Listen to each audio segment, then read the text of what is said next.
हरे कृष्ण। चलतु जानिबा जगन्नाथंकर 15टी पवित्र नाम और ताहार अर्थ। जगन्नाथ जगन्नाथ नामर अर्थ हेउची समस्त जगतर नाथ। पुरुषोत्तम पुरुषोत्तम नामर अर्थ हेउची सर्वोत्तम पुरुष।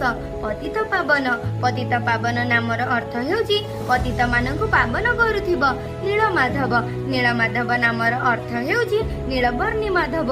दारुब्रह्म दारुब्रह्मर नाम हेउची काठरे प्रतिष्ठित ब्रह्मसी।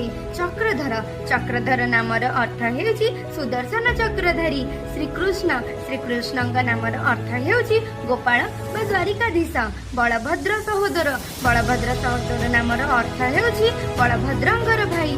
सुभद्रा प्रिय सुभद्रा प्रिय नामर अर्थ हेउची सुभद्रांकर प्रिय भाई। दयामय अर्थात से हेउचंदी करुणामयी।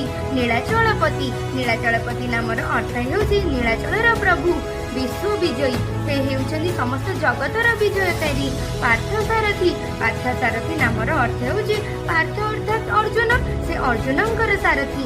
कालिया दमन से कालिया नागर दमनकारी। माधवेंद्र अर्थात माधवंक स्वामी हेउचंदी सिए। हरे कृष्ण।